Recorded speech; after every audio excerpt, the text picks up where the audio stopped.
A very sleepy beginning. The birth of the American marksman. Hey guys, go ahead, settle into your blanket fort or whatever pillow configuration you're currently experimenting with. Tonight we're going to gently float, like a very tired bald eagle, across nearly 250 years of American sniper evolution. And yes, I know snipers and bedtime don't normally go in the same sentence, but this is the sleeper-friendly version. No dramatic action, no cinematic tension, no bang-bang.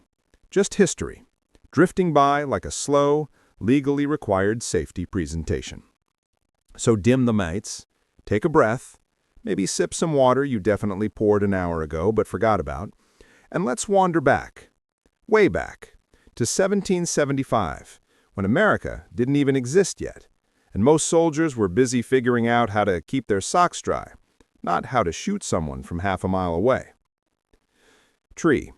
The sniper before snipers were a thing. In the era of powdered wigs and questionable hygiene routines, American snipers weren't called snipers, mostly because the word didn't exist yet, and partly because people in the 1700s were too busy surviving dysentery to invent cool job titles. Instead, early sharpshooters were known as riflemen, marksmen, those guys with the weird long guns, and occasionally, please stop shooting our officers, from the British side. These early riflemen carried the Pennsylvania long rifle, which was long enough to secretly double as a tent pole. It wasn't exactly ergonomic, but it could hit targets far better than the British smoothbore muskets, mainly because the musket was basically a metal tube that fired disappointment. Now, most of these riflemen came from the frontier, where hunting was a daily affair, and missing a shot could mean you either skipped dinner or became dinner. So accuracy was kind of a big deal. Hot tab and emphasis on H. Enter Daniel Morgan, America's first sniper dad. Let's float toward one of the first notable figures, Daniel Morgan, a man described as rugged, fearless, and probably allergic to sitting indoors. He organized Morgan's Riflemen, the closest thing the Revolutionary Army had to a dedicated long-range unit. Morgan's men were known for hitting targets at 200 to 300 yards, wearing fringed hunting shirts like it was a competitive fashion category, and casually removing British officers from the battlefield, which the British called ungentlemanly, because of course they did. Though Morgan wasn't a sniper in the modern sense, he absolutely set the vibe, a vibe of, you stay over there, and we'll hit you from here. D.O.V. The mechanics of being a 1775 sniper. The rifles of the era required powder, a patch, a lead ball, and about 30 seconds of existential patience per shot. These were slow, inconsistent, and in humid weather about as reliable as a royal marriage. But the rifling, the spiral grooves inside the barrel, meant the round spun, giving it far better accuracy. The British hated this. Not the accuracy, but the idea that Americans intentionally targeted officers, the guys wearing fancy coats who stood out like walking bullseyes. European officers believed they were too important to be shot at. Americans politely disagreed. Yoga meditation, just drifting forward. Let's gently float past the Revolutionary era without causing turbulence. You can picture American soldiers slowly reloading, slowly aiming, and slowly realizing that this whole independence thing might take longer than they thought. By the early 1800s, the United States was expanding, which is historian speak for doing a lot of things we're not going to unpack tonight. But this expansion gave rise to a new class of marksmen, the frontier hunters and mountain men, whose aim came from necessity rather than military training. These men influenced future doctrine simply by existing, and by occasionally showing off in shooting competitions, because apparently humans have always enjoyed proving tiny superiority in arbitrary skills. Pre-sniper snipers in the Civil War. Now let's glide slowly into the mid-19th century, the Civil War. A war full of tragedy, confusion, questionable facial hair, and weapon advancements no one was emotionally prepared for. During this period, the U.S. saw the rise of scoped rifles, the formation of designated sharpshooter units, and the moment command realized, hey, maybe guys with good aim shouldn't be wasted in the general infantry. One early legend was Hiram Berdan, a man who led the U.S. sharpshooters. Berdan was an engineer, inventor, and someone who definitely enjoyed being right. He insisted his men be the best shooters in the Union Army, to the point that joining required passing marksmanship tests so hard that modern soldiers would probably file a complaint. These sharpshooters used breech-loading rifles, which sped up the firing process dramatically because they no longer had to perform a choreographed loading dance every time they wanted to shoot. A small sprinkle of snark. Of course, the scoped rifles of the 1860s were basically glorified metal tubes with questionable optics. You weren't exactly seeing HD clarity through them, more like a sort of blurry, magnified suggestion of a target. But compared to everyone else, these guys were practically using laser sights by 19th century standards. Moon analogy, transitioning softly. Let's gently rise above the 1800s battlefield smoke. The U.S. had seen marksmen, sharpshooters, and long-range enthusiasts, but still, no standardized sniper training, no doctrine, no cool ghillie suits, and definitely no conversations about ballistic coefficients. That would change in the next century, because nothing motivates innovation quite like global conflict, and the 20th century brought plenty of that, way more than anyone needed. Floating into the 1830s to 1870s, the slow, awkward teenage years of American sniping. Hey again. If you're still here, congratulations. You have officially survived part 1 of this strangely relaxing walk through the lives of American snipers. A topic that should be dramatic, but somehow, thanks to our tone, is becoming the historical equivalent of a soft pillow. So let's gently slide into the 19th century. A century where America was, well, growing. Awkwardly. Like a teenager who's suddenly 6 feet tall but still trips over his own shoes. The United States during this period was full of contradictions, booming expansion, questionable decision-making, and more mustaches per capita than should ever be legal. And sniping, while not really called sniping yet, was slowly maturing, gaining real shape. Kind of like a kid who used to throw rocks at tin cans suddenly discovers he's weirdly good at baseball. Green Heart, drifting into the age of early rifles, 1820 to 1840. The era after the Revolution and before the Civil War was calm-ish. People were building railroads, arguing about politics, and wearing hats so tall they could scrape the ceiling of a low house. And the gun world? Oh, it was having a moment. The American long rifle evolves. Remember the long rifles from Part 1? The ones that look like a broomstick with delusions of grandeur? Well, by the early 1800s, they got shorter and more accurate and, dare we say, respectable. The barrels weren't absurdly long anymore. The price wasn't insane, and more men, frontiersmen, hunters, fur traders, could afford one, which meant America was slowly training a whole population in marksmanship without even trying, like an accidental national hobby. You didn't have Netflix in 1825. You had squirrels and rifles and a lot of time. So naturally, squirrels plus free time equals better shooters. Heart and emphasis on T. The Texas Experiment, 1836 to 1845. Now we slide softly into Texas. Back when Texas was doing its own thing, because of course it was. During the Texas Revolution and the decade-long Texas Republic, long-range shooting became something of a practical necessity. Distances were huge, opponents were unpredictable, and Texans had a lot of frontier energy. You know the vibe: boots, wind, dust, and a man named something like Buckshot Johnson. But this era matters because it helped shape American attitudes toward long-range precision. Cool, quiet, patient, and just the right amount of stubborn. Empty nest on dot. The Mexican-American War, 1846 to 1848. And now we drift into the war that America doesn't talk much about, probably because it's that awkward historical cousin who shows up at reunions but no one knows what to say to him. But for sniping, it was a warm-up stage. Rifles get real. The U.S. Army still didn't fully trust rifles. They thought muskets were good enough, which is adorable, like someone saying their old Nokia phone is totally fine for modern life. A few volunteer units used rifles effectively, especially in rugged terrain. They learned to pick off officers, disrupt formations, and generally behave like the ancestors of modern marksmen. Sniping wasn't official yet, but the seeds were planted, slowly, patiently, quietly. Like a houseplant, no one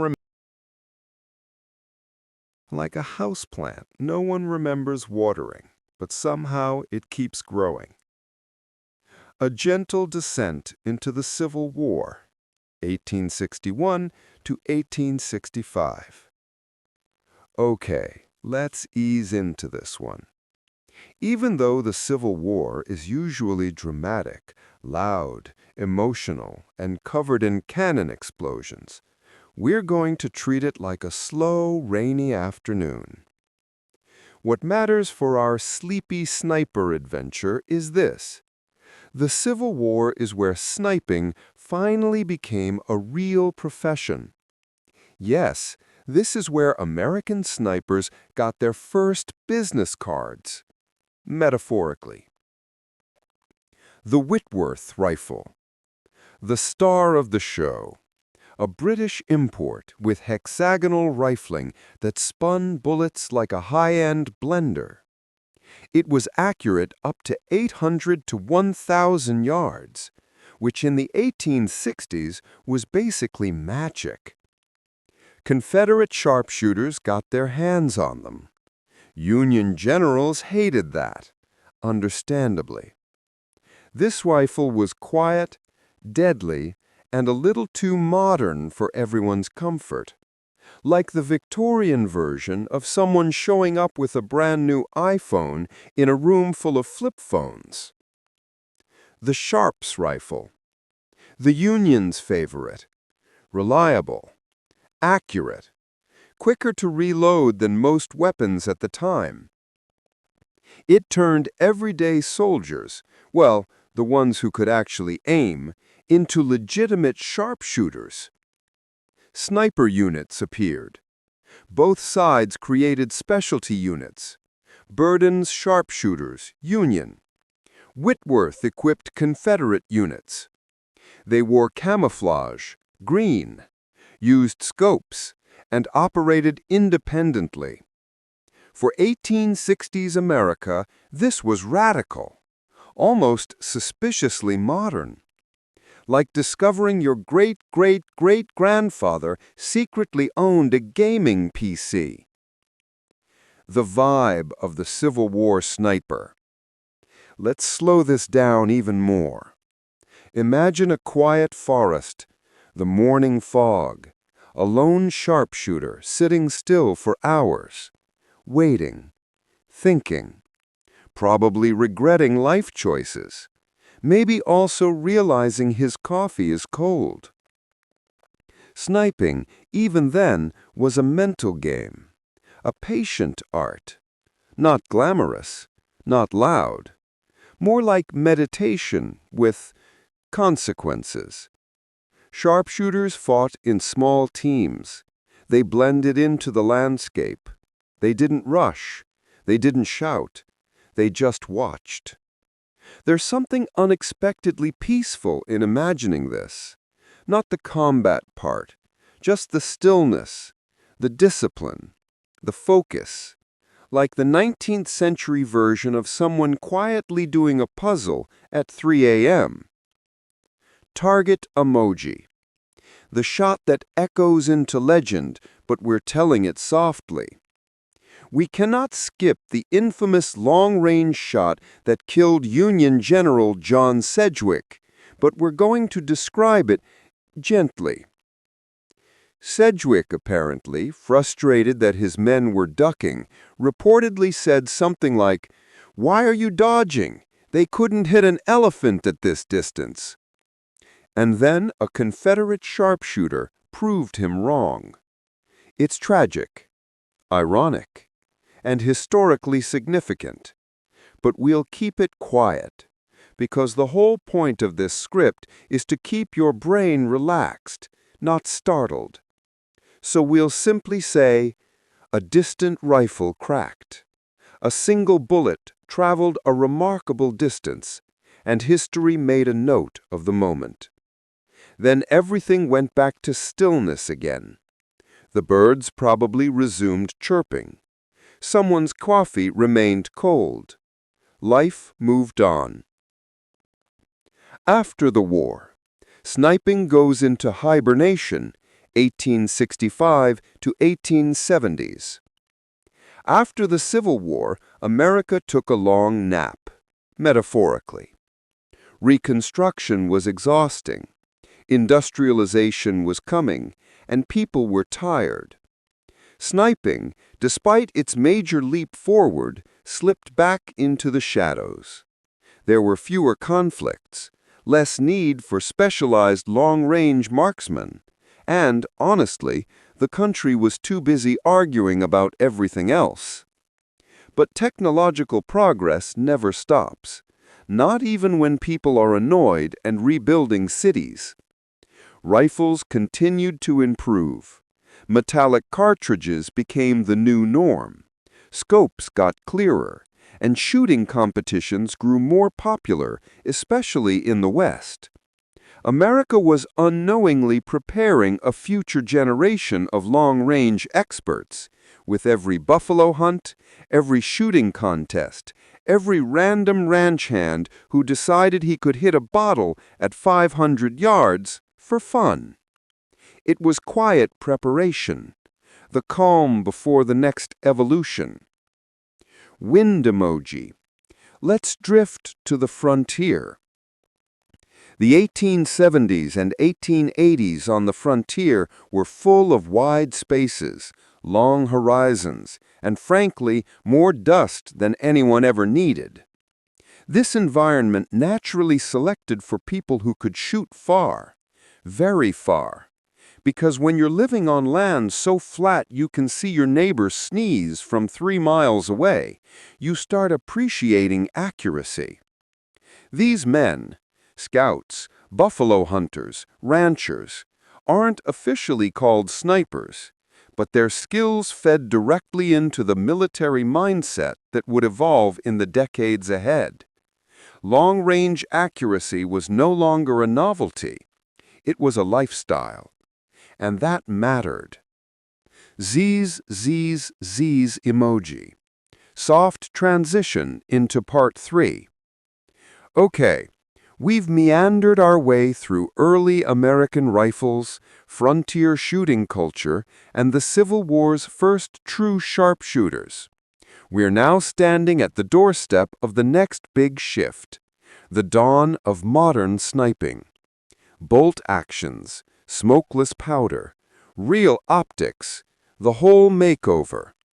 But we'll save that gentle glow-up for part 3. If you're still awake, congratulations. If you're falling asleep, even better. Whenever you're ready, we can float into the next part of the journey. Part 3. Drifting through the age of industrial sharpshooters. Hey again. If you're still awake, congratulations. If you drifted off somewhere between flintlocks and Kentucky long rifles, well, welcome back to the land of the conscious. Let's just float forward, nice and slow, into the late 1800s. America is growing. Railroads everywhere. Steam engines hissing like irritated cats. And of course, bigger wars, because humanity seems allergic to peace. This period, loosely after the Civil War and sliding into the early 20th century, is where snipers start becoming a profession, rather than just the calm guy with the good eyes. They aren't yet called snipers, not officially. But the role is forming, one careful trigger pull at a time. So let's drift into this age, gently, like a fog rolling over an old battlefield. The buffalo rifles and the slow, calm rise of precision. After the Civil War, something interesting happens. America invents a new national pastime: shooting buffalo from very, very far away. Why? Well, because Americans never met a natural resource they didn't immediately try to annihilate, and also because sharpshooting was becoming a sort of frontier sport. These buffalo hunters used rifles like the Sharps 50-90. Heavy things. Basically iron clubs that also happen to fire bullets roughly the size of a small asteroid. People shot buffalo at 800 to 1,200 yards, not because they needed to, but because it impressed other bored men sitting around dusty frontier campsites. These long-distance hunters weren't snipers in the military sense, but they built the culture that would eventually shape American sniper doctrine. Patience, calm breathing, knowing the weather better than the local meteorologist, carrying unreasonably heavy guns for no practical reason. And yes, there were heroes in every Wild West dime novel. The stories weren't exactly accurate, but when has accuracy ever stopped America from making something sound cooler? Anyway, let's float onward. The Spanish-American War, 1898, where theory meets the tropical reality. By the time the U.S. heads into the Spanish-American War, rifles suddenly are doing something shocking. They're accurate. Consistently. Bolt-action rifles like the Krag-Jorgensen finally let soldiers fire multiple precise shots without having to reload with a rod, cry, or pray the gun doesn't explode. But even then, the Army didn't fully understand what a sniper was supposed to do. Yes, they had skilled marksmen, and yes, there were a few brave souls who aimed for something other than just the general direction of the enemy. But formal doctrine? Training? Dedicated roles? Absolutely not. The American military at this time basically said, "Just shoot really well. We assume you'll figure the rest out." It was an optimistic strategy, to put it gently. Still, these early marksmen laid quiet groundwork. Nothing glamorous, nothing cinematic. Just small, careful improvements. As if the entire concept of sniping was taking slow, drowsy breaths before waking up in the modern age. Floating into the 20th century. Guns with opinions. The early 1900s bring us smokeless powder. This means rifles no longer create giant white clouds that scream, "Hello, here I am, please shoot me." That's convenient. Scopes also start improving. Before this era, scopes were pretty much glorified pirate telescopes duct-taped to rifles. Not exactly stable, precise, or confidence-inspiring. But new designs, with internal adjustments, make aiming much calmer and less chaotic. Even though America still doesn't officially use the word sniper, the ingredients are assembling quietly. Better rifles, real optics, trained marksmen, and the faint understanding that hitting something far away is useful. It's like watching someone collect puzzle pieces without realizing a full picture exists. World War I. The slow awakening of the American sniper. Now, let's drift into 1917, when America joins World War I. This is where things finally become official. Sort of. The American Expeditionary Forces arrive in Europe. look around and immediately realize that the Germans already have trained snipers, periscopes, camouflage, scope-mounted Gevir 98 rifles, and the general vibe of people who know exactly what they're doing. Meanwhile, the Americans do not. So the U.S. Army politely panics. Then they start sending soldiers to British and French sniper schools, hoping that learning by osmosis would somehow work. Miraculously, it does. American snipers in World War I begin using the M1903 Springfield, fitted with scopes like the Warner and Swayze, an optic so bulky and awkward that it looked like someone taped a lunchbox to the rifle. Still, it worked well enough for the slow, trench-based war, taking out enemy observers, counter-sniping, disabling machine gun nests, subtly ruining someone's day from 600 yards away. Sniping becomes quiet, methodical, and mentally demanding, qualities that will stay with the job forever. Let's glide deeper into that era.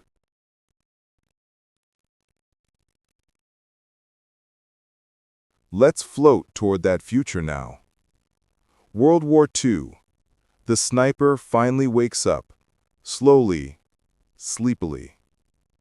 By 1941, America gets dragged into yet another global conflict, and once again, the U.S. realizes the enemy already has highly trained snipers. The Germans, the Soviets, even the Japanese. Meanwhile, the American military looks around awkwardly and mutters, "Right, snipers.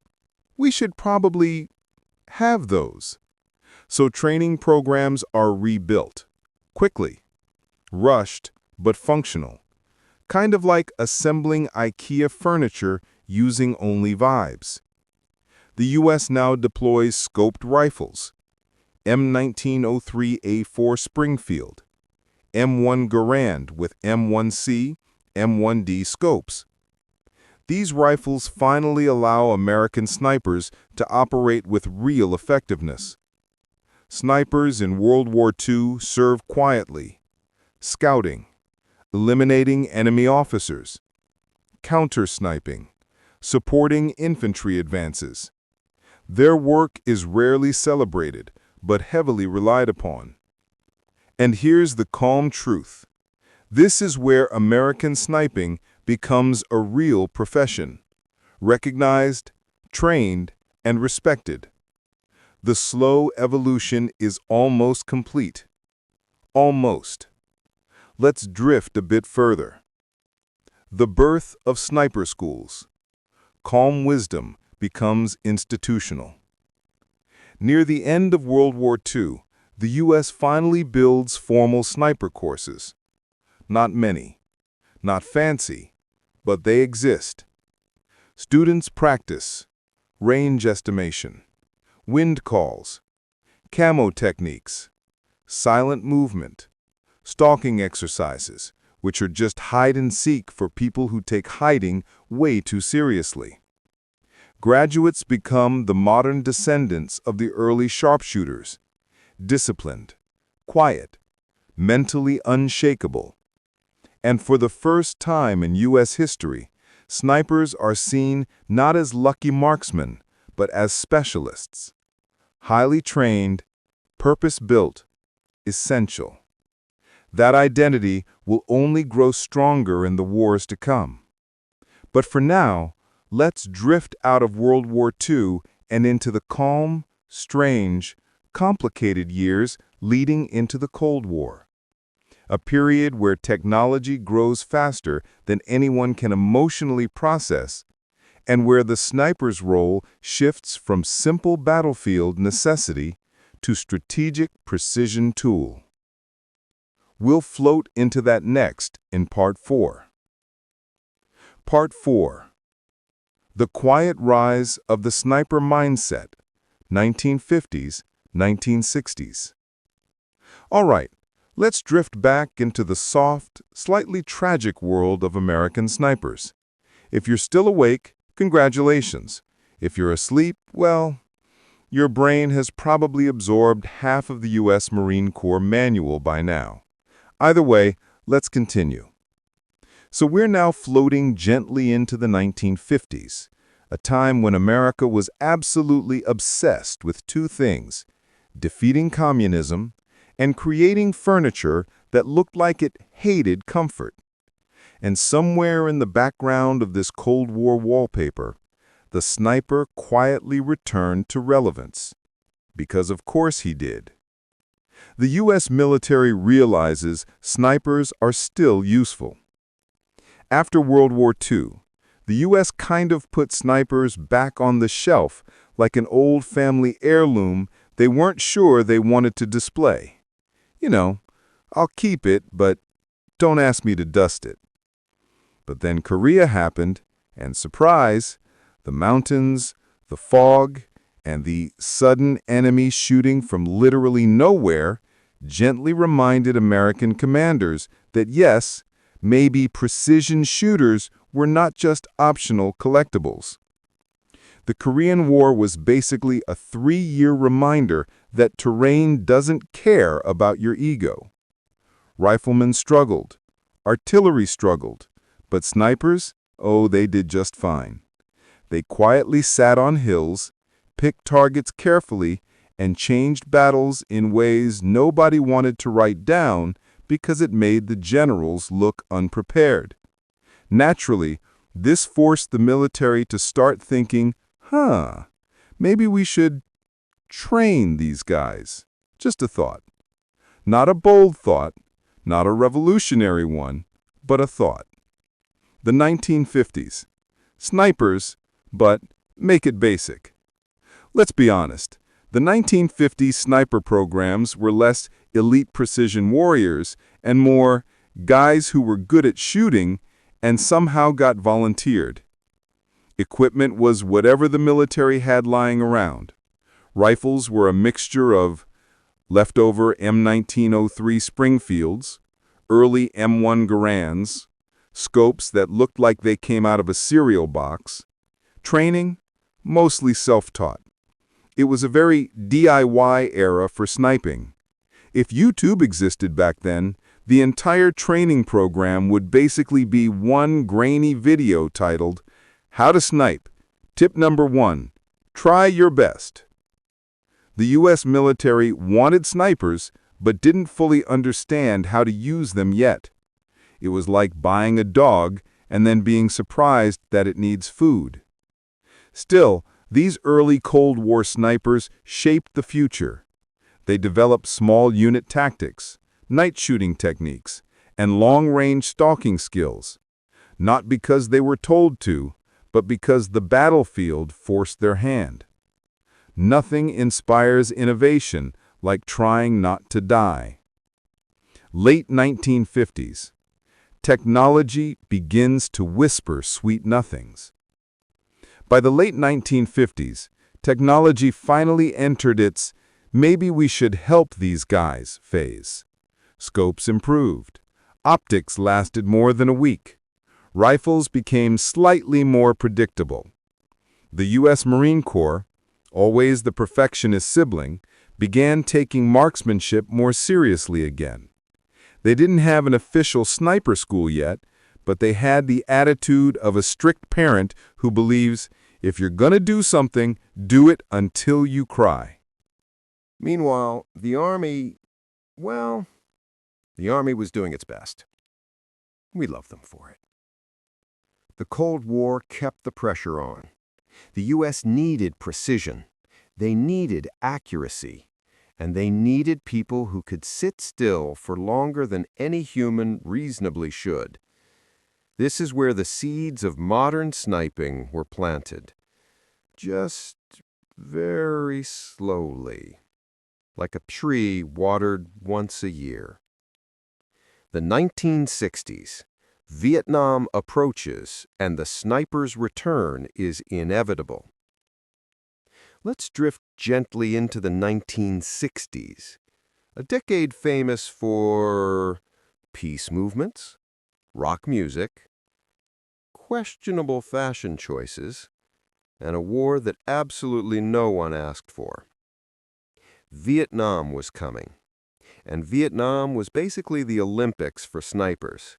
Humid, unpredictable, dense, chaotic, a place where traditional line infantry tactics made about as much sense as wearing wool in the rainforest. The military started to realize they would need sharpshooters again. Real ones, not the guy with good eyesight approach. So training evolved, slowly, hesitantly, like an old man standing up from a sofa. The Marine Corps led the way, because of course they did. They began forming more specialized long-range programs. Sniper culture started to develop its personality, calm, detail-oriented, slightly antisocial, endlessly patient, and oddly proud of being invisible. It's the only military job where being forgotten is a compliment. The era of Carlos Hathcock begins. And floating quietly above the noise of this era, here comes Carlos Hathcock, the soft-spoken legend of Vietnam. Now, we're not doing an action-packed documentary here. No dramatic music, no heroic pauses, just a calm, bedtime-friendly overview of a man who basically changed sniping forever by being extremely good at his job and extremely humble about it. His philosophy was simple: shoot well, move slow, don't be dramatic about it. And that's why everyone remembers him. Hathcock's presence in Vietnam forced the military to acknowledge that snipers weren't optional, they were strategic assets. His missions were quiet, methodical, and psychologically devastating to the enemy, and the military finally started taking notes like an anxious student during finals. He proved that discipline beats chaos, patience beats numbers, and camouflage beats everything. He wasn't flashy, he wasn't loud. He didn't have an Instagram account, obviously. He was just very good, very calm, and very consistent. Essentially the human version of elevator music, but deadly. Snipers become official again. By the end of the 1960s, the military finally admitted what had been obvious for 200 years. Snipers matter. A lot. Formal schools started forming. Doctrine was written. Leadership, slowly, painfully, embraced the idea that one well-trained person could influence an entire battlefield. It only took 2 centuries, but we got there. The sniper was no longer just a marksman. He became an intelligence asset, a reconnaissance specialist, a psychological tool, and a precision problem solver. This laid the foundation for the modern elite sniper, the version we know today with laser rangefinders, high-tech rifles, and patience levels that would impress Buddhist monks. And now we glide forward. With Vietnam setting the stage, sniper training and doctrine were now evolving faster than ever. This was the transition period, the bridge between the old world of good luck out there and the new world of scientific shooting. But let's float into that slowly, because if we moved quickly, it wouldn't be bedtime friendly, now would it? The silent professional's reputation begins. Here's where the cultural shift really started. Snipers in WWI developed the quiet, patient, monk-like image we now associate with the role. Not dramatic. Not flashy. Just sitting still for hours like some kind of muddy forest statue. Their job required self-control, discipline, and a toxic relationship with discomfort. Exactly the qualities that 20th century sniper legends would later be built on. This is where American snipers first earned genuine respect, mostly because nobody else wanted their job. Between the wars, snipers returned to their basement phase. After World War I ended, the U.S. military did that thing it's historically very good at: forgetting lessons immediately. Budgets dropped, training reduced. Snipers, once again, became the equivalent of that one guy at the range who's actually serious about his hobby. But the knowledge wasn't completely lost. It stayed tucked away in manuals, small training groups, and the memories of soldiers who spent too long hiding in French mud to ever forget it. Like trauma, but in military form. Meanwhile, technology didn't stop. Even though sniper doctrine faded into the background, the science of shooting didn't. Between 1918 and 1939, optics improved, ammunition became more consistent, rifle manufacturing got more precise, and the idea of long-range accuracy slowly entered mainstream military thinking. By the late 1930s, scoped rifles weren't bizarre inventions anymore. They were practical tools, and the U.S. military, sensing another war on the horizon, finally started caring again. The timing could not have been more ominously convenient. Let's drift toward World War II, slowly. So here we are, the edge of another global disaster. Snipers are about to become critical again. American doctrine is about to evolve dramatically, and the role is finally going to gain the respect, structure, and seriousness it deserves. But we're not rushing. This is a bedtime history script after all. So let's gently, softly, float into the era where snipers stop being side characters and become official, trained specialists with real equipment. We'll do that in the next part. For now, just imagine fog-covered forests, soldiers with scopes, and a military finally realizing that shoot accurately might be a valuable skill. A radical concept. Part 6. Drifting into the Cold War Sniper Mindset, 1950s and 1960s. Hey guys, welcome back. If you're still awake, congratulations. If you're half asleep, that's honestly even better, because the next stretch of history is basically a long, slow slide into the Cold War, which, let's be real, is the historical equivalent of watching two roommates silently hate each other for 40 years straight.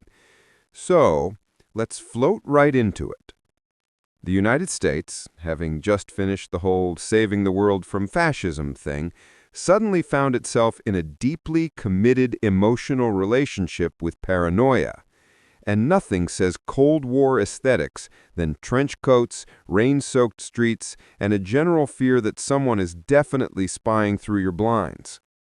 Somewhere in this fog of suspicion, the idea of the modern sniper quietly sharpened itself, like a cat cleaning its claws on your new furniture. But before we get to the CIA drama and the Vietnam swamp humidity, we should gently drift into the 1950s. A very beige decade, filled with powdered milk, quiet suburbs, and a whole lot of unresolved geopolitical tension. The U.S. knew snipers were important. World War II had proven that quite decisively. But in typical American tradition, they forgot about it almost immediately after the victory parades were over. Military doctrine basically went, "Thank you, snipers, that was great. Anyway, we'll just store you somewhere and never think about you again." Because why plan ahead when you can improvise in the next war? Still, the seeds of modern precision shooting were planted here. The rifles got better. The scopes stopped fogging up like an out-of-budget bathroom mirror.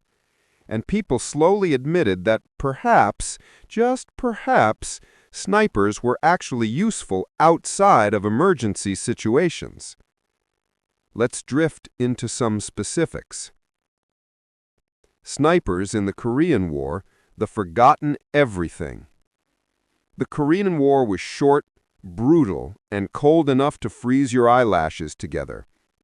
And as usual, snipers were there, doing their job quietly, while absolutely no one bothered to write them into the main narrative. The U.S. used some leftover World War II rifles, because nothing says prepared than recycling your old gear. The M1C and M1D Garans were handed out with scopes that looked like they came from a flea market's antiques booth.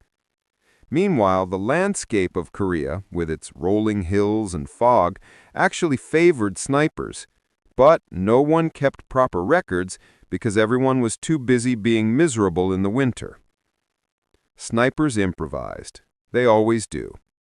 They crawled, they froze, they blended into terrain that absolutely hated them.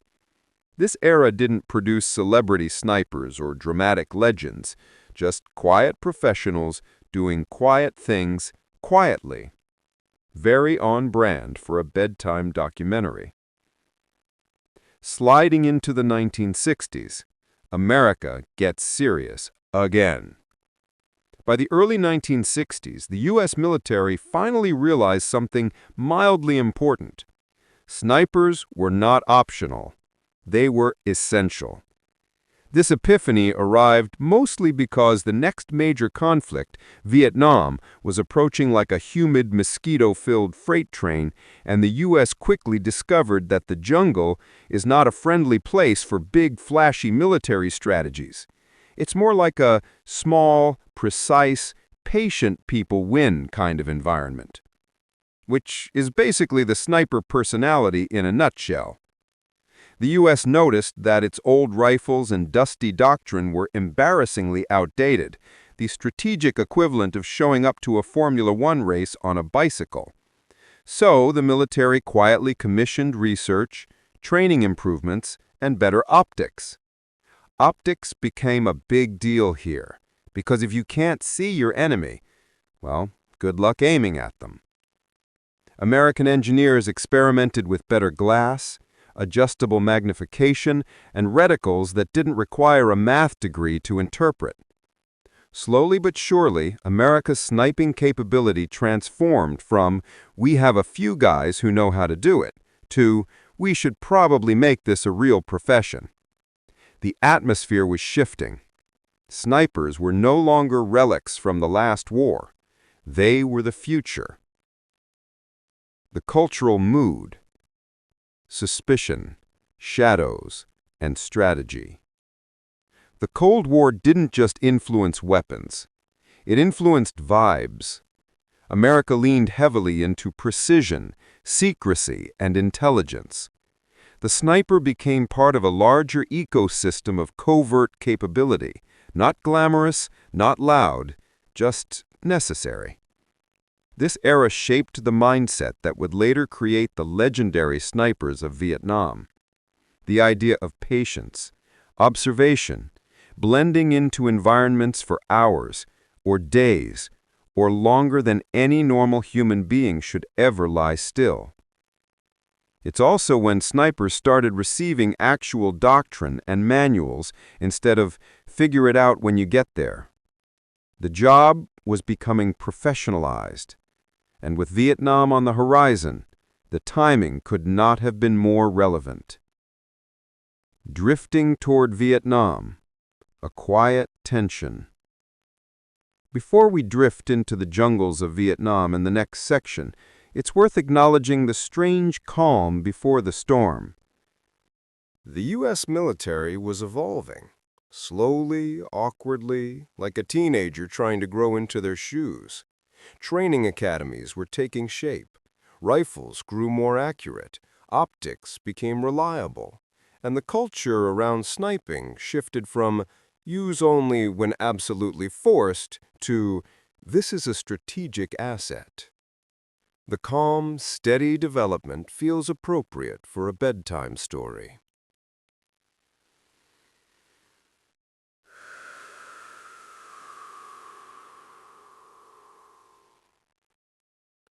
Vietnam will change everything. It will create legends. It will redefine sniping permanently. And it will introduce the world to names like Carlos Hathcock, who we will get to soon, in the same sleepy tone, don't worry. But for now, we'll leave the Americans in the early 1960s, polishing their scopes, practicing their breathing, and preparing, quietly, for the next chapter. A chapter wrapped in jungle mist, rain, and a whole lot of patience. Part 7. Drifting into the 1960s Sniper Renaissance, mid-Vietnam, 1967 to 1969. Hey again, listeners. If you're still awake, first of all, impressive. Second, welcome back to our extremely relaxed journey through American sniper evolution, where every decade is just another quiet stroll through military history, sprinkled with mild sarcasm and historical oddities.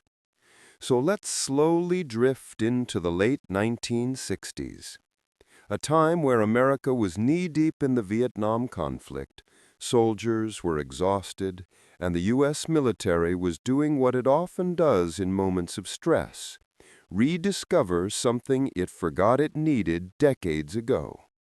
In this case, snipers. Because nothing says, we should have planned this better, like realizing halfway through a jungle war that precision shooters are actually kind of important. Let's float into the scene. The U.S. Army realizes maybe snipers are useful again. By 1967, the U.S. Army was having a very human moment of self-reflection. Imagine a giant organization suddenly going, wait, the Marines are using snipers again? Should we, also do that? It wasn't exactly the most confident era. The early jungle fighting had exposed a small, awkward truth. When enemy fighters were hiding in foliage, ducking into spider holes and moving like ghosts through elephant grass, automatic fire wasn't cutting it. Machine guns sprayed the jungle. The jungle didn't care. It sort of just stood there, absorbing the bullets like a very leafy sponge. So the Army started pulling older sharpshooters aside, guys who grew up hunting deer, teaching their nephews how to shoot squirrels at 80 yards, and who could basically hit anything that annoyed them in the backyard. And the Army said, "Congratulations, you're now a sniper, probably." This was not an organized system yet, more like a patchwork quilt of half-formalized attempts. But it was the beginning. Meanwhile, the Marines were having their own aha moment. We already drifted past Carlos Hathcock in an earlier part, but his influence kept echoing through the late 60s. The Corps, in typical Marine fashion, didn't wait for committees or long memos. They simply said, "We need snipers, we're making snipers, done." Their system was structured, calm, methodical, like a slightly grumpy old-school teacher who knows exactly how she wants the classroom arranged. The Marines weren't reinventing the wheel. They were just remembering that the wheel existed. And as more Marine scout snipers went into the humid chaos of Vietnam, something became very clear. Snipers weren't just helpful, they were essential. Gear upgrade time, the era of, let's try this and see if it works. Around 1967 to 1969, sniper gear went through a phase I'd personally describe as experimental chic. The U.S. military had multiple weapons floating around, some good, some questionable, and some that made snipers raise an eyebrow like, "You want me to take this into the jungle?" There was the famous M21, which was essentially the Army trying to make the M14 behave like a precision rifle. Still wooden, still heavy, still prone to swelling in humidity. Basically the worst personality traits you could give a weapon you planned to use in Vietnam. But it worked, most of the time, which was enough. The Marines, ever stubborn, quietly stuck with the Winchester Model 70 for many shooters. Because when something works, the Marines are not exactly eager to change it. If it shoots straight, it's good. If it doesn't shoot straight, it's Army equipment. Meanwhile, optics were improving too. Better scopes, more reliable adjustments, and reticles that didn't look like they came from a yard sale. We were inching closer toward modern sniping, very slowly, like someone crawling across a shag carpet after stepping on a Lego. Training, still not fancy, still surprisingly effective. You might expect this era to be filled with advanced marksmanship courses, psychological profiling, and state-of-the-art shooting ranges. Nope. Most training was still extremely practical. Hit the target. Hit it again. Now hit it from farther away. Congratulations, you're a sniper. Probably. This was not an organized system yet, more like a patchwork quilt of half-formalized attempts. But it was the beginning. Meanwhile, the Marines were having their own aha moment. We already drifted past Carlos Hathcock in an earlier part, but his influence kept echoing through the late 60s. The Corps, in typical Marine fashion, didn't wait for committees or long memos.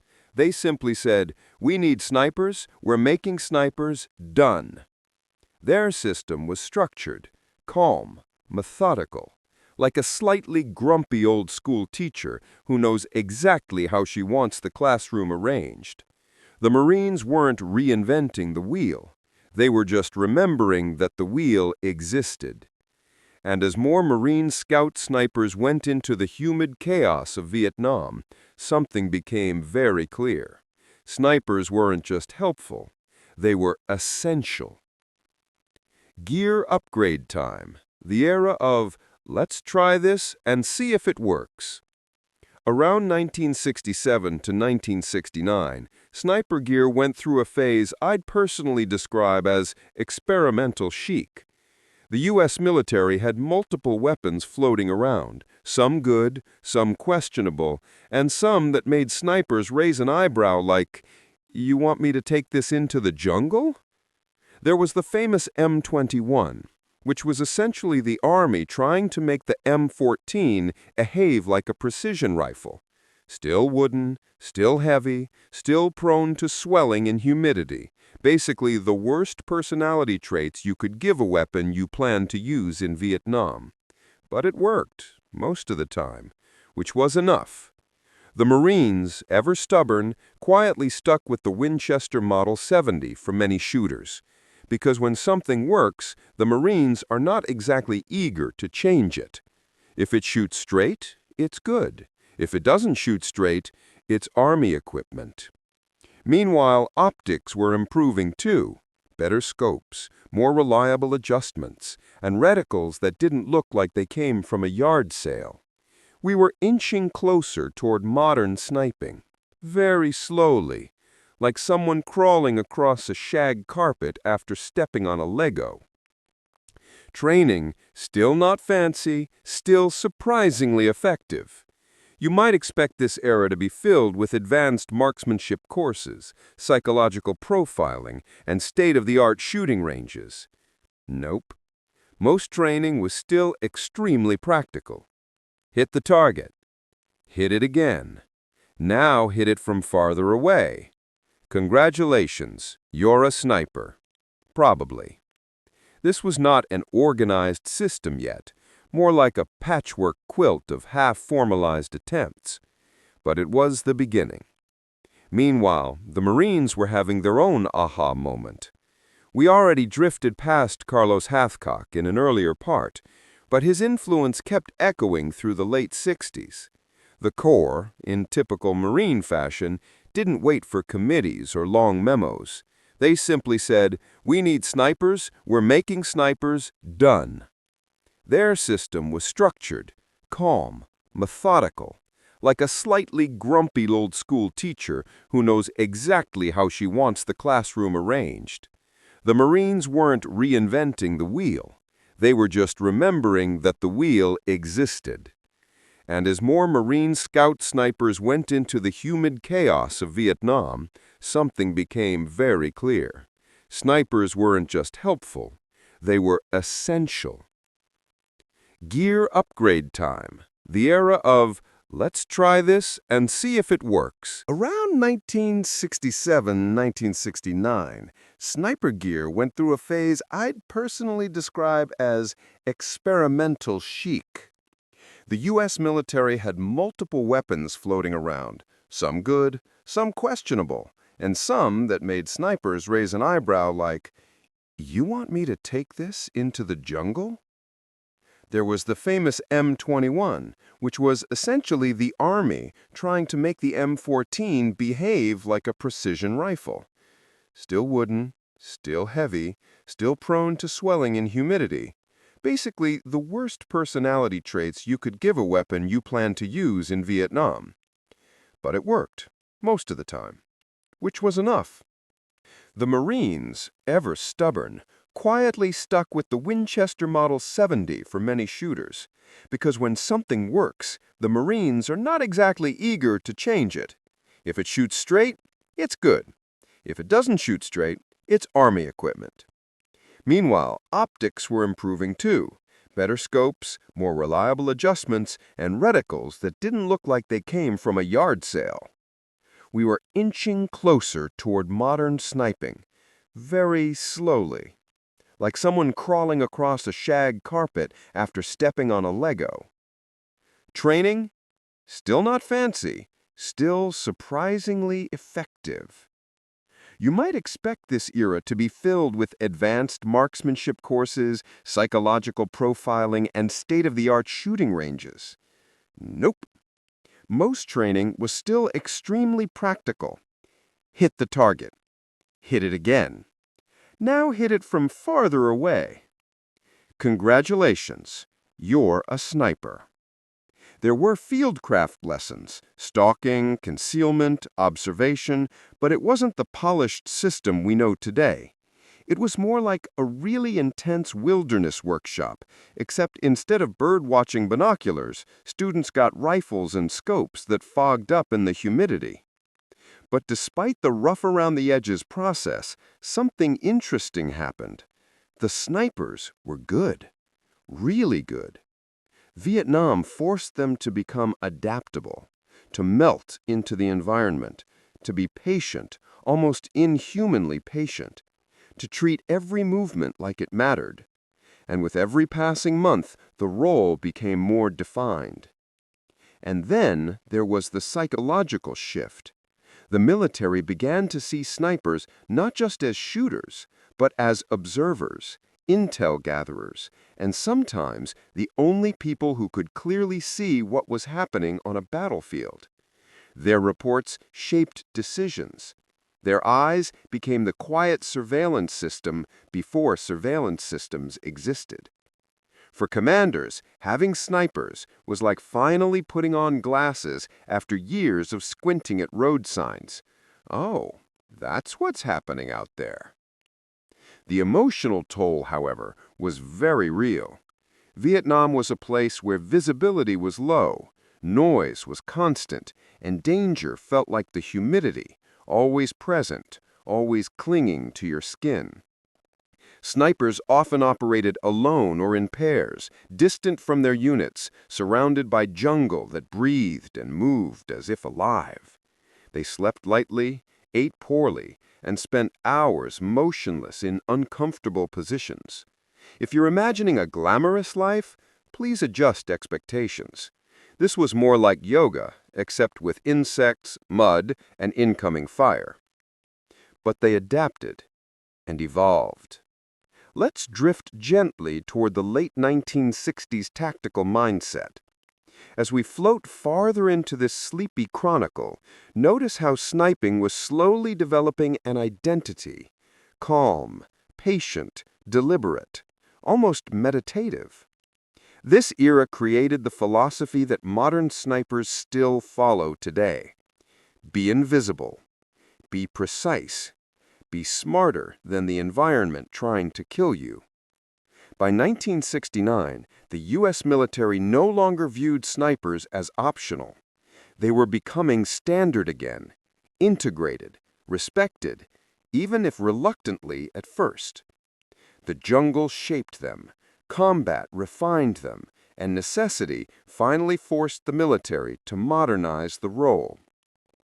We're drifting toward the point where American sniping enters its next transformation, one involving new schools, new tactics, new units, and eventually the world of special operations. But for now, let's keep our pace slow, like we're walking through the jungle ourselves, quietly stepping over roots and listening to distant echoes. Part 8. The slow, sleepy march into the 1980s precision era. Hey guys, welcome back to another late-night drift through the long, winding road of American sniper history. If you're still awake after the last part, impressive or concerning, but either way, tonight we slide softly into the 1980s. A decade of shoulder pads, questionable mullets, and the military looking around asking itself, so, what exactly are we now? Because the Cold War was still a thing, but barely. Like that one friend who keeps saying they're totally leaving the party soon and then doesn't. The U.S. military, still recovering from Vietnam's emotional exhaustion, decided it was time to quietly rethink the sniper's role. Not dramatically, nothing too exciting, we don't want to wake anyone up. Just a soft recalibration. Almost like when you move your pillow around at 2 a.m., hoping it'll magically fix your entire life. And so American sniping entered the, let's call it, precision renaissance, but with much less drama, era. The Marine Corps decides to become a perfectionist again. The Marines looked around, squinted at the world, and said something like, well, nobody's invading us yet, but let's maybe get better at shooting tiny things from very far away anyway. Classic Marines. They doubled down on sniper schools, because that's what they do when they're bored. Their philosophy stayed the same. Shoot well, move quietly, grow terrifying mustaches, judge everyone else's marksmanship. And in the 1980s, the Marines refined their scout sniper course into something even more elite and painfully detail-oriented. If you sneezed too loud, they probably made you crawl back to the start of the exercise. Meanwhile, the rest of the country was listening to Michael Jackson and trying to survive the fashion choices. The birth of the M40A1. Let's make this thing less Vietnam and more, I have my life together. The Marines replaced the old, war-weary M40 rifles with the M40A1, which was basically the same rifle upgraded with a consistent fiberglass stock, a smoother action, a scope that didn't fog up if the sniper even thought about humidity. The M40A1 also looked much cleaner, less found in a garage, more professionally designed. It wasn't revolutionary, but it was stable, predictable, the kind of rifle that probably ate oatmeal for breakfast, which is exactly what snipers needed, a rifle with no surprises, because nothing ruins a sniper's day like a weapon that suddenly decides it's having an off morning. Army snipers. Hey, we exist too. The U.S. Army also quietly tried to rebuild its sniper program. Not dramatically, the opposite of dramatically. They reintroduced sniper training after Vietnam's painful delay, again, very gently, carefully, slowly, the kind of speed you'd use walking across a room at 3 a.m. trying not to wake a baby. The Army adopted the M21, a rifle that was both accurate and stubborn. When it worked well, it was amazing. When it didn't, well, snipers had emotional flashbacks to the M14's mood swings. But the Army pressed on, forming sniper schools, rewriting doctrines, and reminding everyone that snipers were not optional accessories, they were essential tools. Hollywood accidentally helped snipers become cool again. Now, here's where things get mildly amusing. The 1980s quietly became the decade when Hollywood rediscovered the mysterious marksman archetype. Movies like Sniper were still years away, but action films loved the idea of that one guy who hits the impossible shot. Which meant that for once, the U.S. military didn't have to convince recruits that being a sniper was interesting. Hollywood did all the marketing for them. Recruits lined up thinking they'd spend hours doing heroic shots, only to discover the reality was 98% lying on your stomach doing nothing. But morale? Surprisingly good. The quiet arrival of laser rangefinders, because even snipers like to cheat a little. One of the soft revolutions of the era was the introduction of laser rangefinders, which were essentially little magical boxes that said, "Yeah, dude, it's exactly 728 meters away. Stop guessing." Older snipers had to do math, like real math, in the bushes, under stress, with bugs in their boots. But now, a little laser ping and the distance popped up instantly. It was the technological equivalent of turning on subtitles during a complicated movie. You didn't have to, but wow, it made life easier. Sniper ghillie suits go from random bush pile to art project. In Vietnam, ghillie suits were basically you, some netting, and whatever vegetation you could find before someone yelled move. During the slow pace of the 1980s, snipers began to refine their ghillie suit craft. It became almost an art form, quietly sewing burlap into netting, mixing jute fibers in earth tones, trying not to accidentally look like a swamp monster. But hey, it worked. The new ghillies were lighter, more breathable, and less likely to attract entire colonies of ants. Training evolves. Less running, more thinking. With no active war, sniper instructors got creative. They developed training that was more about observation, patience, and mental discipline, and staying awake during painfully slow hide-and-seek exercises. The goal was simple: teach snipers not just to shoot, but to know the battlefield better than anyone else. And with new optics, better ammunition, and Cold War funding, snipers stepped into a quieter, more thoughtful era, almost like philosophers with rifles. Sniper ethos became strategic, a fancy word meaning we don't just shoot stuff now. By the late 1980s, the role of the American sniper changed dramatically, but quietly. No more only shooters. Now they were recon specialists, intelligence collectors, surveillance operators, and occasionally the only person in the platoon who actually knew what was going on. Snipers became the eyes and ears of the battlefield, not just the long-range trigger fingers. This shift changed everything that would come next, especially in the 1990s and beyond. The calm before the storm. By the end of the 1980s, the equipment was better, the training was sharper, the doctrine was modern, and snipers were finally respected, even if the military still didn't totally understand how obsessed they were with camouflage. Nobody yet knew that the next decades would turn snipers into legends. Nobody knew the technology that was coming, and nobody knew that snipers were about to become the most famous figures of modern warfare. But for now, the 1980s ended quietly, just the way a sleepy historian likes it. A calm pause, a quiet breath, the soft rustle before the next chapter. Part 9. Modern Precision and the Era of the Elite Marksman, 1990 to 2025. As we drift further into the late 19th century and early 21st century, the American sniper underwent a transformation that could only be described as, well, precise.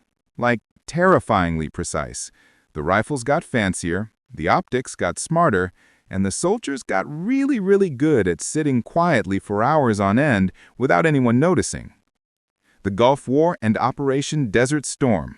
The Gulf War, 1990 to 1991, introduced the modern battlefield to long-range snipers in a desert environment. The M24 sniper weapon system became the standard, giving marksmen a bolt-action rifle with a 7.62 by 51 mm NATO round, perfect for taking out targets from a distance while everyone else was stuck in sandstorms. Of course, these snipers were highly trained because nothing says military efficiency like teaching someone to remain absolutely still for 4 hours while the enemy roams free. So, yeah, patience is key here. Advancements in optics and technology. By the 1990s and 2000s, optics were getting fancy. Thermal sights, night vision scopes, and rangefinders became standard issue. No longer did snipers need to squint through crude lenses and guess the wind.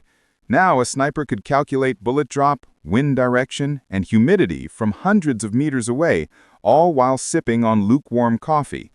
In essence, the sniper became part mathematician, part philosopher, part overly patient cat, and all the while, their rifle remained their constant companion. Iraq and Afghanistan conflicts. Fast forward to the early 2000s.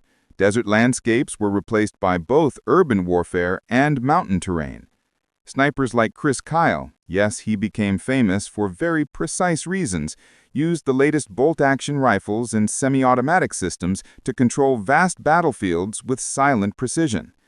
These operations required immense patience.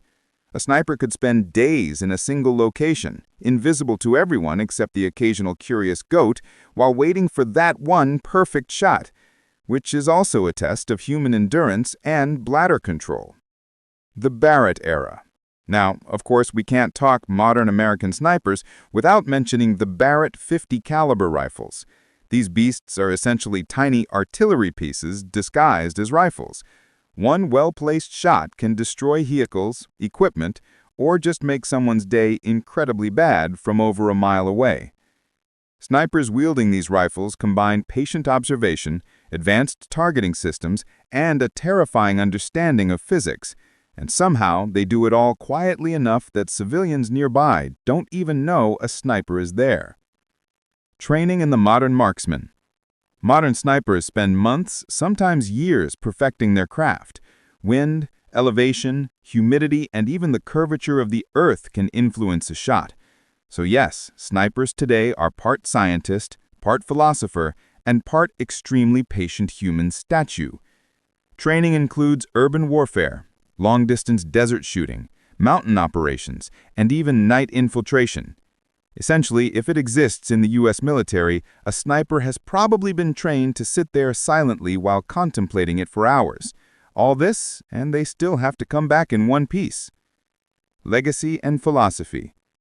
In the grand arc of American sniper history, from the long rifles of 1775 to the modern Barretts and M110s of today, one thing remains constant. Patience is everything. The rifles evolve, the optics evolve, but the human skill, that careful observation, that quiet calculation, the willingness to wait for the right moment remains timeless. It's almost meditative, really, and also slightly terrifying if you're the one on the other end of the scope. Soft outro. So as we gently drift out of modern sniping operations, remember this. History is full of quiet, patient figures whose actions spoke louder than shouts.